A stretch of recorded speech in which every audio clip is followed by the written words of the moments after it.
Hello friends, स्वागत आहे तुमचं पुन्हा एकदा बाईट्स विथ प्रणू चॅनलमध्ये। पुण्यात ना नवरात्रीमध्ये पाहण्यासारखी बरीच मंदिरं आहेत, त्यातली काही ठराविक मंदिरं आज आपण पाहणार आहोत।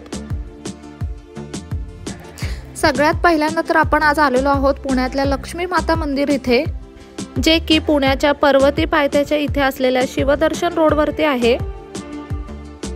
दरवर्षीप्रमाणे ना यावर्षी सुद्धा अतिशय उत्तम अशी सजावट यांनी केलेली आहे। मंदिराच्या परिसरात ना छोटीशी जत्रा इथे यांनी लावलेली आहे, छोटे छोटे स्टॉल्स आहेत। यावर्षी यांनी तमिळनाडू राज्यातील मदुराई येथील मीनाक्षी मंदिराची प्रतिकृती साकारलेली आहे। नियोजन अतिशय व्यवस्थित आहे, भरपूर मोठा असा सभामंडप असल्यामुळे ना मंदिरामध्ये फारशी गर्दी होत नाही। खूप छान निवांत असं तुम्ही देवी लक्ष्मीचं दर्शन घेऊ शकता।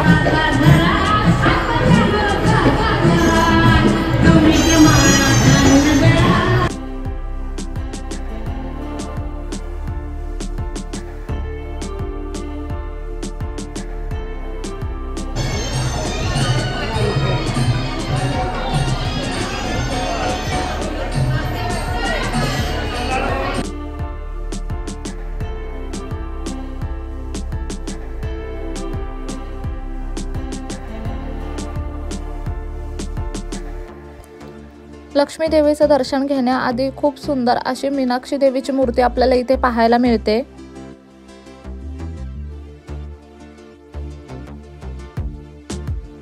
खूपच सुंदर अशी ना मंदिराची सजावट यांनी केलेली आहे।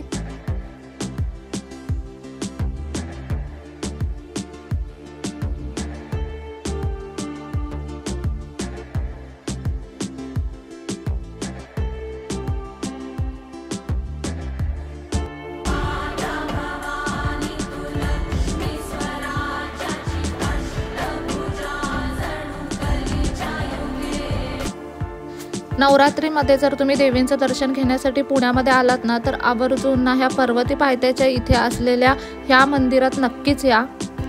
अगदी बागुल उद्यानाच्या बाजूलाच हे लक्ष्मी माता मंदिर आहे।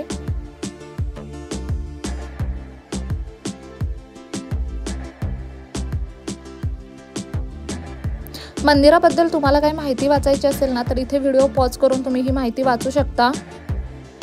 संध्याकाळच्या वेळेने इथे बऱ्याच प्रमाणात गर्दी होते, त्याच्यामुळे तुम्हाला जर निवांत दर्शन घ्यायचं असेल ना, तर दुपारच्या वेळी इथे या।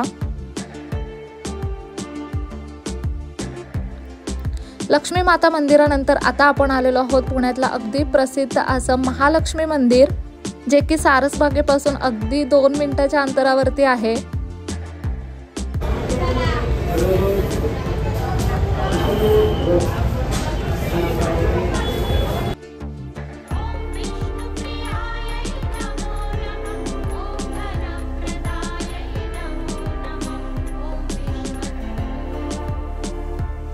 इथे ना महालक्ष्मी बरोबरच आपल्याला महासरस्वती माता आणि महाकाली माता ह्या दोन्ही देवींचं दर्शन होतं।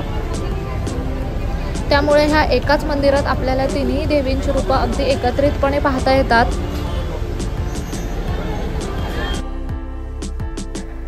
ह्या मंदिरामध्ये ना भाविकांची खूप जास्त गर्दी असते, त्यामुळे ना दर्शनाची रांग सुद्धा खूप मोठी असते। तुम्हाला अगदी तासनतास दर्शनाच्या रांगेत थांबायचं नसेल ना, तर तुम्ही खूप छान असं मुखदर्शन सुद्धा इथे घेऊ शकता। अगदी 5 मिनिटात मुखदर्शन होतं, अजिबात वेळ लागत नाही आणि खूप छान पद्धतीने आपण तिन्ही देवींचं दर्शन घेऊ शकतो। संध्याकाळी ना ह्या मंदिराची लाइटिंग आणि ह्याच्या आजूबाजूच्या परिसरातली लाइटिंग ना अगदी पाहण्यासारखी असते, त्यामुळे ह्या मंदिरात जर यायचं असेल ना, तर तुम्ही संध्याकाळची वेळ निवडून या। इथून फक्त 2च मिनिटावरती सारसबाग असल्यामुळे ना तुम्ही जाता जाता सारसबागेतल्या तळ्यातल्या गणपतीचं सुद्धा दर्शन घेऊ शकता। पण जर पुण्यात कधी नवरात्रीसाठी फिरायला आलात ना, तर ह्या 2 मंदिरामध्ये नक्की या। एक लक्ष्मी माता मंदिर आणि हे महालक्ष्मी मंदिर, दोन्हीचं लोकेशन मी खाली डिस्क्रिप्शन बॉक्समध्ये दिलेलं आहे। तोपर्यंत आजचा व्हिडिओ कसा वाटला ना मला कमेंट करून नक्की सांगा। पुन्हा अशाच एका छान व्हिडिओ सोबत भेटूया, तोपर्यंत मस्त खा, भरपूर फिरा आणि आनंदी रहा।